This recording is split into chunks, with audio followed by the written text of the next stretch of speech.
Ok les gars, je sais pas si les gens sont en train de réaliser, mais en ce moment, One Piece, c'est définitivement pic. One Piece est au top. Écoutez les gars, il n'y a pas beaucoup de chapitres comme ça, il n'y a pas beaucoup de chapitres qui unissent la communauté comme ça.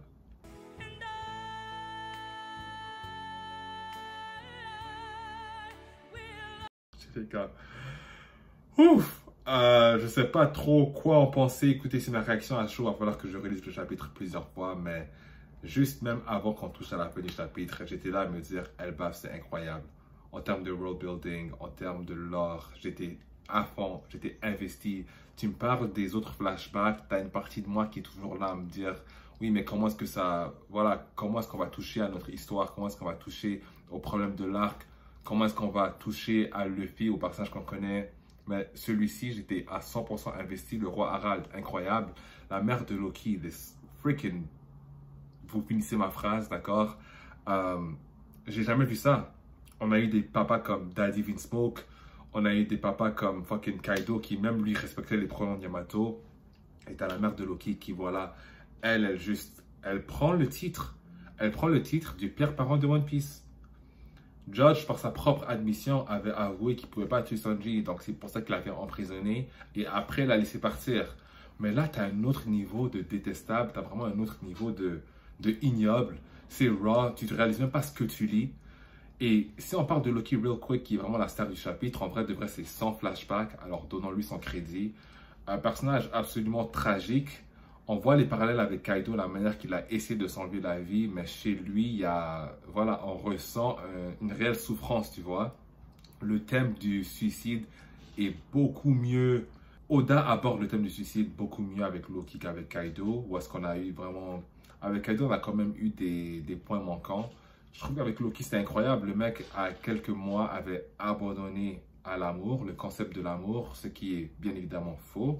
On sait qu'il s'est lié d'amitié avec des animaux. On sait qu'il y a potentiellement une romance avec la fille avec qui il parle au téléphone. Bref, Loki c'est un bon, mais est-ce qu'on peut le blâmer? Est-ce qu'on peut le blâmer? Je me dis, qui est plus à plaindre entre lui et Ajrodin? Et c'est ça qui fait une excellente histoire. C'est le fait que je ne sais pas lequel des deux est plus à plaindre. En vrai de vrai, fuck Elbaf, fuck ce pays, j'en ai rien à faire.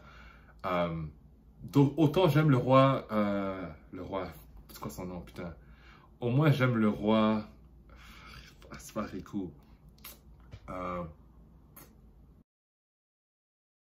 Autant j'aime le roi Harald, autant ce roi il est terrible, d'accord? Oden, il a voulu marier, après Oden c'était pas le daimyo, c'est différent. Il a pas pu marier la femme qu'il voulait, il s'est plié à une femme horrible. Il a même pleuré cette femme complètement michto, complètement, voilà, gold digger. Et après, il était concentré sur la politique et je trouve que ça apporte une nuance au personnage. Il était concentré à, voilà, à changer le mode de vie de Elbaf. Donc, j'aimerais m'excuser auprès du roi Harald. J'ai traité moi-même de fraude pendant plusieurs lives. Mais il faut dire les termes. Au départ, c'était vraiment une fraude. Au départ, c'était le mec. Il était tout ce qu'on accusait, d'accord? Mais il s'est arrangé. He was standing for a lot more. Donc, j'apprécie ça chez le personnage. Il a fait ce qu'il pouvait. Mais Loki, franchement, le personnage, il est vraiment à plaindre.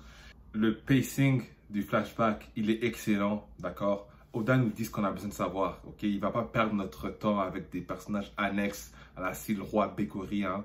Flashback de Kuma, on va dire les termes à un moment donné. Excellent flashback, mais il y a des petites parties un peu genre, tu roules les yeux, tu vois? Pareil pour le flashback de Oden, c'est des bons flashbacks, mais il y a des parties où est-ce que tu es comme, pourquoi est-ce qu'on me montre ça? Là, dans ce flashback, j'ai l'impression qu'il nous montre exactement tout ce qui compte. Au niveau de Elbaf, la manière que ça fonctionne, la royauté, les problèmes internes, les conflits, le roi consort, peu importe, c'est pas le roi consort, mais voilà, le frère de la mère de Loki, tout ça. J'ai l'impression de voir Game of Thrones. Et pour ceux qui ne savent pas, pour moi, A Song of Ice and Fire, en termes de world building, c'est absolument numéro 1, hein. Top 1, j'adore cette série.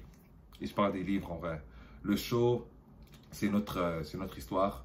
Mais là, One Piece, en ce moment, j'ai vraiment l'impression que Oda, he's in his bag, d'accord? Oda est en train de cuisiner, il mijote, on a bien mangé sur ce chapitre. Et je te parle même pas de la foutue fin du chapitre.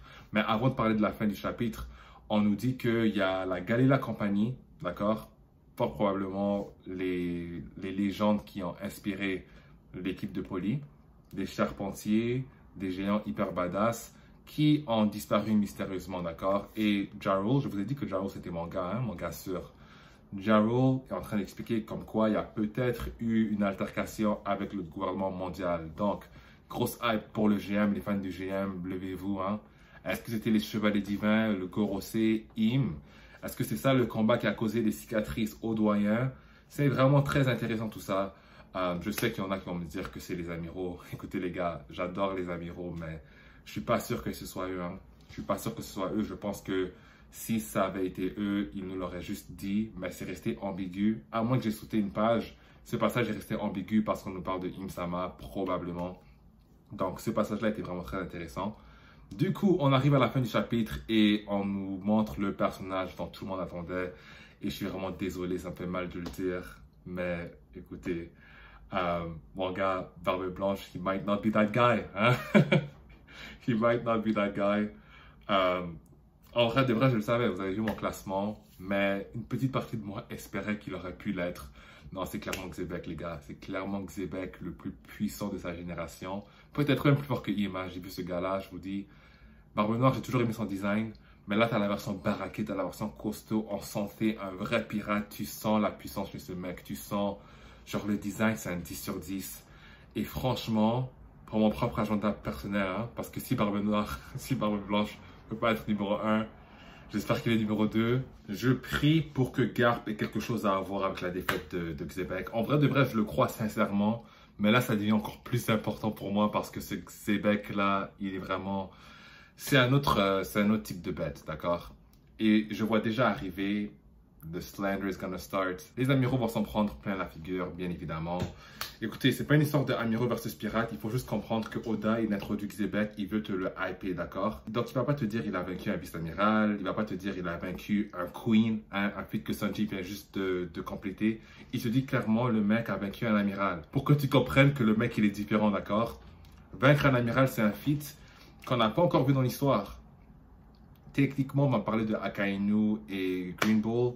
Les gars, vous comprenez pas. Quand je te dis vaincre, je te parle d'un mec par terre avec les yeux blancs, c'est done. Ok, je te parle de Rob Lucci, Agnès Lobby. Je te parle de Crocodile Arabasta.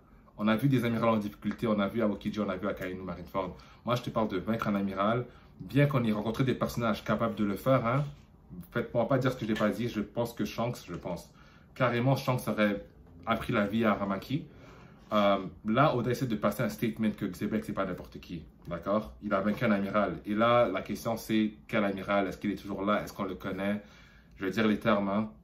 Il y a de fortes chances que ce soit l'homme à la cicatrice, à la marque de feu brûlée. On nous parle d'Elbaf et on nous présente un concept, un personnage inconnu. Shiryu nous dit que le dernier Poneglyph est peut-être avec un homme du GM. Je ne pense pas qu'il aurait apporté ce message si ce n'était pas relevant à l'histoire. Donc, il y a de fortes chances que ce personnage, justement, soit l'homme à la brûlure, d'accord? L'amiral Téchu. Bon, ce qui laisse à penser que Xebec avait peut-être des techniques en rapport avec le feu. Peut-être le détenteur du Miramira. Peut-être qu'il avait un Haki style Kinemon. Qui sait? Mais voilà, je pense que ce personnage aura beaucoup à nous dire et j'espère qu'on le verra davantage. J'espère qu'on aura peut-être un flashback. Si c'est un amiral, ça doit être un personnage génial comme ils ont tous été jusqu'à présent. Bref, comme j'ai dit plus tôt, ça c'est ma réaction à chaud, ok? Je sais que j'ai été vraiment occupé. Même le Discord, il va falloir que je me débrouille pour retrouver mon compte principal. Parce que voilà, il y a des petits trucs qui se passent là-bas.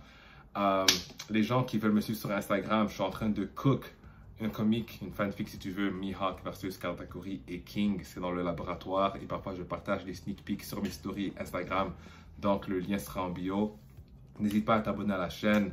C'est pas, écoutez, mon but c'était pas de faire le résumé le plus détaillé au monde. C'est pas ce que je fais. C'est juste mon impression sur le chapitre. C'était incroyable. Et puis on va en parler en live très bientôt. Si c'était pas ce samedi matin, parce que même ce week-end ce sera chaud, je vais essayer de faire ça lundi en après-midi chez vous les gars en France et durant la matinée chez nous les gars au Canada. Donc c'est tout pour la vidéo aujourd'hui. J'espère que tu as kiffé le chapitre. Laisse-moi savoir ce que tu en as pensé en commentaire et je te dis à la prochaine, à la plus.